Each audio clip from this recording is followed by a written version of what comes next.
Okay, Orlando Wilson here. What I want to talk about in this video is a conversation I had recently with, shall we say, a military gentleman. Um, and we were discussing training, various aspects of training, etc. And he came up to me, his problem was, his concerns was for the military in his country, was the training they're being provided was not of a good quality. And the issue is the trainers that's providing the training are not from his country, but they're bringing in training teams from other militaries from other countries, usually NATO countries. The gentleman was saying it's like he wasn't too impressed by the standard of training that was being provided. And I explained to him, well, from my perspective, from my encounters with government training teams and the people they've trained, they're not really interested in providing the top quality training. They're there representing their government. They're most probably there as part of an aid package, or the host government has bought weapons, technology from their country, so they're providing him with the training more as a thank you, or more of a, how can I put it, more of a taster, a teaser. And I said to him, the issue is, and he understood it, he's a wise man, very wise man, and he's like, yeah, they understand they're not getting the top training. They're not getting the training they require to the standard they require, because the NATO training teams don't want foreign governments, especially in developing countries, to have the best training. Why? Because then they won't be dependent on the NATO training teams, etc., if they have problems in the future. So again, it's the same as the perpetual wars that we have going. Back in the day, people fought wars to win wars and end wars. These days, it's to keep going. People manage wars because people make money from wars. And this is the same with a lot of government training teams. They're not there to solve the problem. They're there to manage the training, etc., etc., etc., and not really solve the issue. Where a lot of countries, they want training teams to come in and train their military because they have problems. They want the problem solved because they want peace in their countries. I come across this, I bumped into years ago Peshmerga in Iraq, or Kurdish Peshmerga. And again, they'd gone through some NATO training, and I don't know what the hell they were doing. Those guys, even they were like, they don't know what the hell. They were trying to get them to do drill and basic room clearances, etc. And most of them couldn't even line up the sights on a rifle properly after the training. And the same I heard from in the Middle East. Again, if we're going back how many years, a certain Christian militia approached me about training and stuff, and they had the same concern because they had some contact with some of their people, went through some NATO training, and it was a waste of time. Basic, was it Boy Scout? I think the Boy Scouts learn more.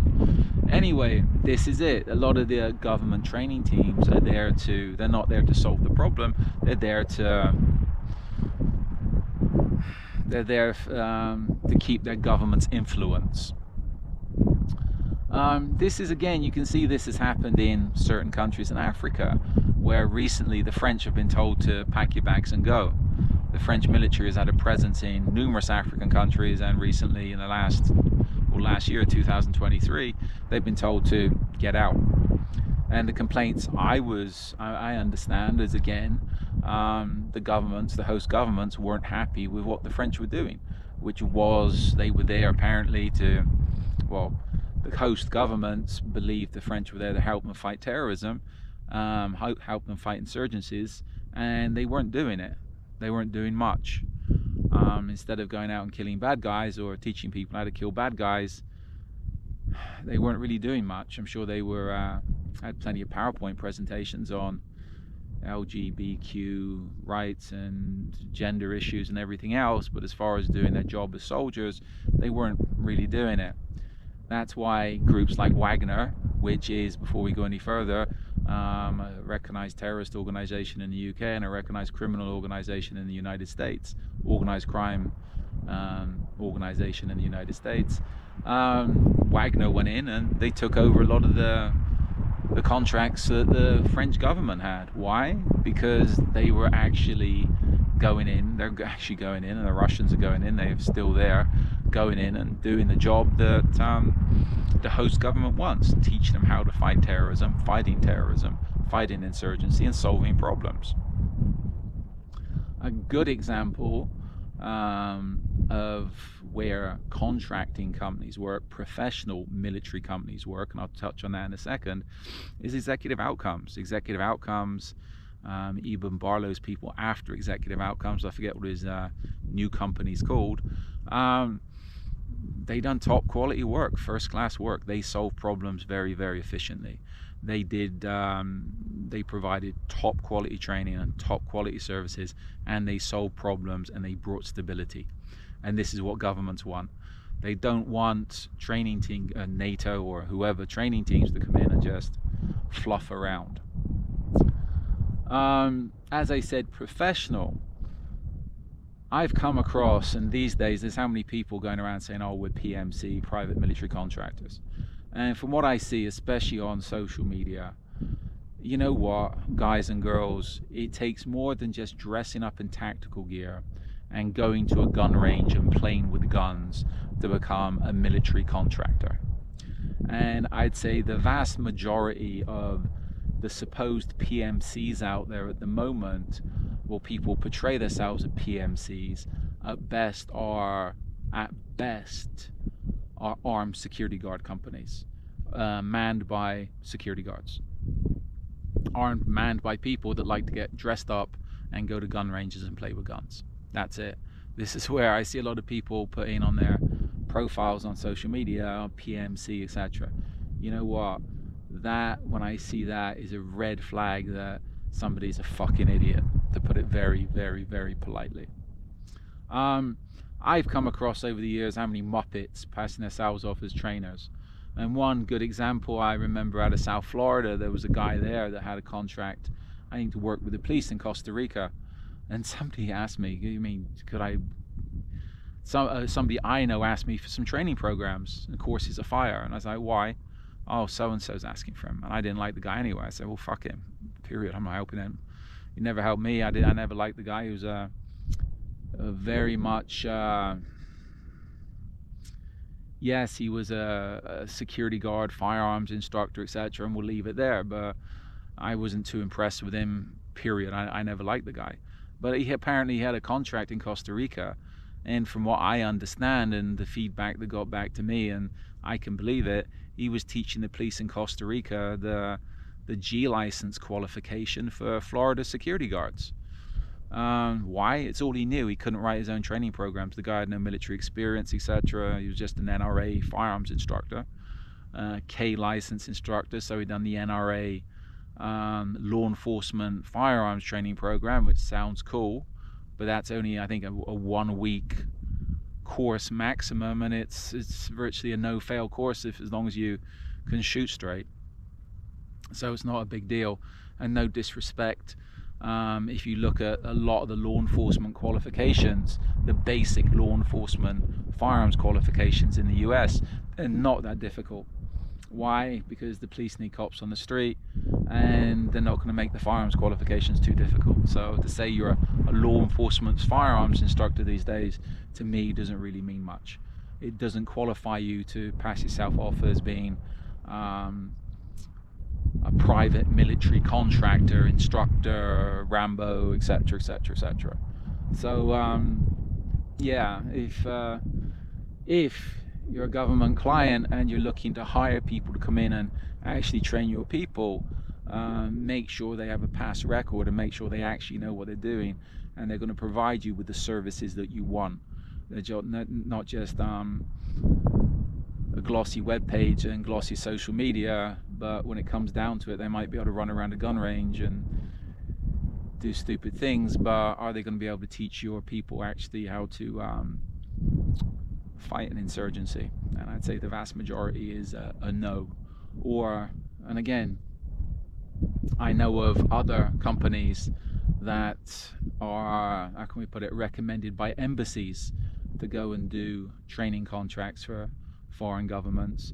Again, it's the same problem as you're dealing with, as I said, the NATO training teams, etc. Those countries, those companies are going to be working to the guidelines given to them by the embassies.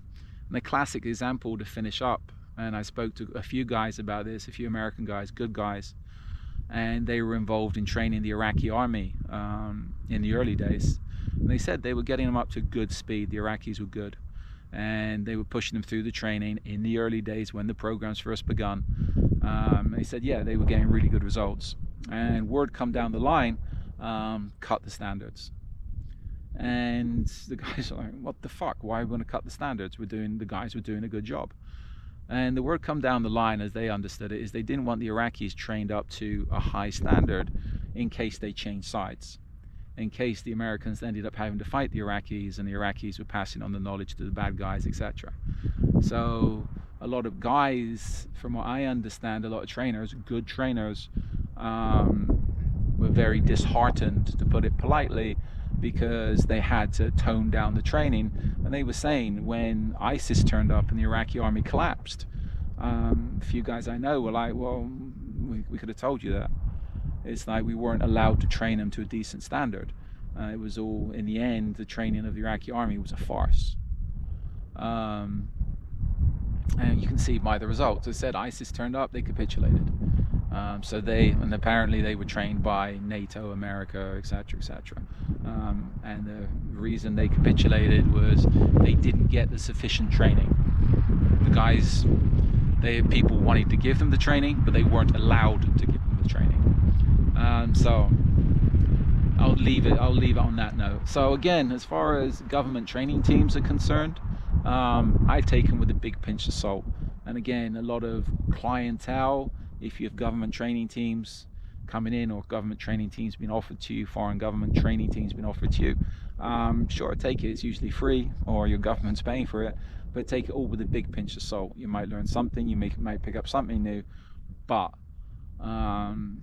if you're looking for serious training, then find a serious contracting company. Why? A contracting company has to provide you with good results. They have to make your people a lot better. They have to provide what you want, or you know what, they don't get paid. It's a business.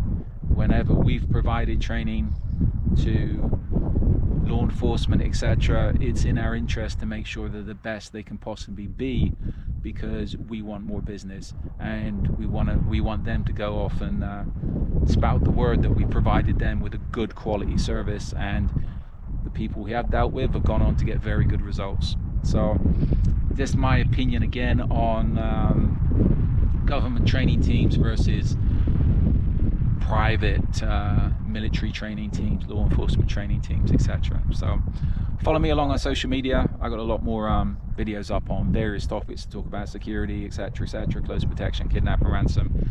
I have an array of books on Amazon, and in the near future there'll be another book going up on a tactical guide for law enforcement on counterinsurgency, which I'm working on at the moment. It's been taking me 17 years when I first started it. Long story for another time, but that should be out sometime in the first half of 2024.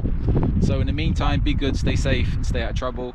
And whatever training courses you're taking, especially if they're provided by others free of charge, etc., or they're pushed on you, take it all with a pinch of salt, and don't believe everything you're told. And as I say, always take things with a big pinch of salt these days. So in the meantime, be good, stay safe, and try to stay out of trouble.